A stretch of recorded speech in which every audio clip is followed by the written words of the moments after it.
This iPad here is nothing new. If you look at its physical design with the clicky physical home button and bezels that are bigger than Texas, it quickly starts to seem like an outdated product. Apple has used the same exact design since 2014 with the iPad Air 2, the same rounded backs since 2013, the same teeny tiny back camera since 2014, but this thing, the iPad 9th generation, was released just over a year ago, actually, September 2021. Apple is still selling it brand new, despite releasing a newer model a couple months ago. It has been my main and only iPad since I bought it in March of this year, so I've been using it for around 8 months now, as of the filming of this video. With 2023 approaching us at the speed of light, how is the user experience on this seemingly outdated product? And is it still worth it over a year later? Let's get the video started. So let's start off with the price. And you really need to keep the price of this iPad in mind as you continue watching this video. Even though Apple officially sells it brand new for $329, you can find it at a lot of retailers such as Target and Best Buy for as low as $269. $269, keep that in mind. This here is a brand new, fully functional iPad for just $269, even cheaper than the iPhone SE. So let's now just get to the exterior design, which, as I have mentioned, is quite dated. The curved back, tiny back camera, huge bezels, and a home button just screams 2014, and quite odd compared to the rest of the iPad lineup. The size is not too bad, though it's not too big to hold and not too small for comfortable usage. However, it is quite heavy, weighing almost half a kilogram, which is considerably heavier than the iPad Air and other models with the modern designs. On the bottom, you'll find a lightning port, which probably won't age very well thanks to a new European Union legislation requiring all mobile devices to use USB-C, which all iPad models currently sold brand new, except for this one, use. Overall, the design is very unremarkable and very dated. On the front of the device, you'll find a 10.2-inch Retina display. If you used a higher-end iPad before, you'll probably notice that the actual display panel is recessed quite a bit below the glass. That's because this iPad has an unlaminated display. So there's a huge air gap between the glass and the actual display, which isn't that noticeable in regular usage and doesn't impact usability nor display quality at all. So it isn't really that big of a deal unless you're using an Apple Pencil. But it's still worth mentioning since all iPads have came with laminated displays since like 2015 or something, except for this one. This is actually a positive when you crack your screen, and a lot of them will crack because it's the cheapest iPad currently available, and so a lot of schools and parents will buy them for kids who tend to crack the screen more. Because the glass and actual display can be removed separately, a display replacement will be like $20 instead of $200. This iPad, as I mentioned earlier, also has support for the Apple Pencil, but it only supports the first generation, which is already 7 years old at this point. And occasionally when you're drawing with precision with the Apple Pencil, the effects of the air gap between the screen and the glass does get more noticeable. The glass also seems to be of lower quality than the higher-end iPads. It's a fingerprint magnet that gets pretty dirty fairly easily with fingerprint marks, and it also has more glare to it too. However, they're not noticeable under most conditions and do not affect usage. The actual display is pretty high quality though. It has a resolution of 2160 by 1620, which is a pixel density of 264 pixels per inch. The display also does get quite bright, up to 500 nits actually, and also supports True Tone, which is a feature that dynamically adjusts the display's color temperature based on your surroundings. It only supports sRGB colors, however, so no P3 white color gamut. And it's still a regular LCD display, so the black pixels won't appear perfectly black, but again, it's $269. So I don't really expect those high-end features to be supported either.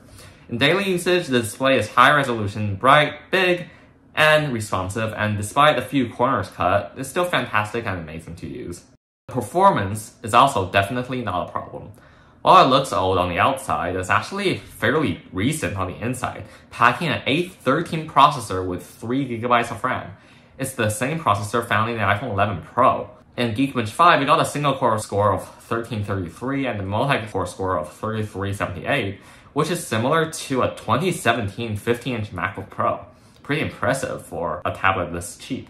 Scrolling and swiping around the screen is smooth and never lags when opening apps and can run 3, 4, even 5 apps at the same time with no problem. You can edit videos and export them pretty quickly, create multiple layered art, and image editing on this is no problem too. And you can also play most mobile games on it, even demanding ones like Apex Legends and Call of Duty Mobile, on the highest graphics settings at 60 frames. I've never had a problem with this iPad lagging or being slow while using it day to day, even in demanding situations. And that's especially great because you can't really say that with like most $269 tablets. The battery life is not to be complained about either. Within the massive chassis of this tablet is a huge 8,557 mAh battery. Using the included 20-watt fast charger, yes, it does include a charger, and yes, it does include a fast charger. It can charge up to 100% from 10% in 3 hours, which is not that impressive of a charging speed. Then you can get about 2 days of battery life, maybe even 3 under very light usage. The standby battery life is great too. You can just leave it overnight, and when you wake up, it'll lose at most like 2% of battery. Stuff it in a backpack and use it for school, no problem. It will last you for at least a day, no matter how much you use it. Use it to watch videos at home, easily more than 2 days of usage. However, from my experience, the battery does tend to drain quicker when running intensive apps, such as exporting a video editing project or playing an intensive video game. The battery life, overall though, is good, but it does take a hit when using processor-intensive applications. This aspect of the iPad 9 might not be as important now as it was 2 years ago, but it's still nice to know about the cameras of this device. On the back, there's a singular 8-megapixel camera, which is very underwhelming for a 2022 product. It's the same camera as a 2014 iPad Air. It takes okay pictures, definitely very grainy and terrible exposure and HDR, and only records 1080p videos at 30 FPS. But the thing is, despite what Apple wants you to think, iPad Pro is a complete movie studio right in your hands. Literally nobody, except for maybe grandparents at elementary school plays, would take pictures or videos with an iPad back camera. The front camera is definitely more useful. It's commonly used for video calls and video conferencing, which makes it a way more important factor, which this, I guess, why Apple made the front camera of this device significantly better than the back camera. In the top bezel, you'll find a 12-megapixel front camera.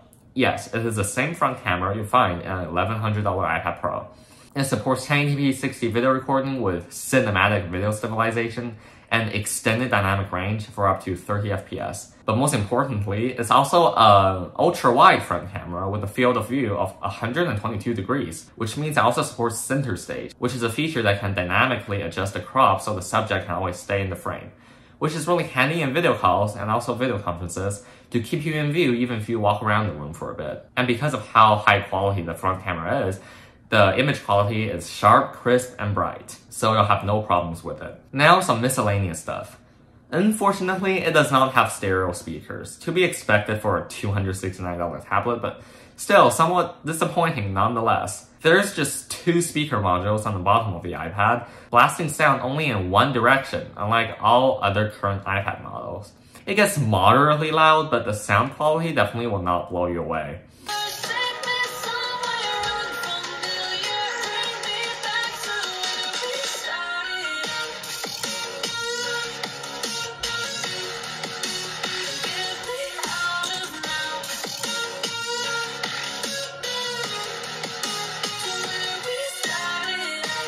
It does its job just fine, playing videos and music, but it's nothing special. The low price and older design also comes with older connectivity technologies. It is, therefore, still stuck on Wi-Fi 5 and Bluetooth 4.2, and if you buy the cellular version, it also does not support 5G. But again, unless you're a professional user, you probably won't notice it, but it's still necessary to note. And unlike all current iPads, as I have mentioned before, still uses a lightning port, which is slow and definitely less universal than USB-C. And on the left edge of the iPad, you'll find 3 gold pins, which is the smart connector. which means this iPad also supports connecting to keyboard accessories such as the Logitech Combo Touch and the official Apple Smart Keyboard. Though this device has a lot of compromises, setbacks, and uses a lot of dated technology, we still have to take into account the fact that it's a $269 tablet. $269. About the same price as a pair of AirPods Pro. For that price, you're getting a crisp, sharp, and pixel-dense 2K display, an A13 processor that's more powerful than most current Windows laptops, great battery life, all aluminum build, ultra-wide 12-megapixel front camera, the list goes on and on. All for $269. It is not only a good tablet for kids to watch videos and play games on, but also more than sufficient for most personal use. And it even performs very decently in demanding applications that involves image and video editing, and running 4 or 5 apps at once. Spreadsheets, word processing, PDF editing, this iPad can easily handle them all, no problem. I've been using it for 8 months now, and I've never once seen it lag or run slow, like ever.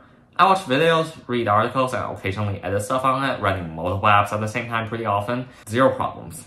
Really, the only complaints I have about it are its weight, which is a bit too heavy to hold comfortably with one hand, and the glass can get a bit dirty with fingerprint marks and does tend to get a bit glary when light is reflected off of it. But otherwise, I have no complaints. And that is an incredible feat for a $269 product. If you look at Android tablets in the same price range, for example, the Samsung Galaxy Tab S6 Lite, which is also $269 right now, the iPad 9 dominates. The Tab S6 Lite's TFT LCD has a significantly lower resolution and pixel density. Its performance, at least in benchmark, is almost 3 times worse than this iPad. Its front camera is just 5 megapixels in resolution, and it comes with a smaller battery and slower charger. Heck, the slightly more expensive $400 Microsoft Surface Go 3, which is able to run Windows 11, but good luck with that on Pentium Gold processor. For $269, this is one of the, if not the best valued, brand new Apple product you can buy right now. And one of the best valued tablets overall that you can buy. We always think of Apple as an expensive brand that sells overpriced products, but this iPad 9 right here, I can say with confidence, is possibly even underpriced. Thank you for sticking with me till the end for possibly my last full video of 2022, and I'll see you guys later. Bye.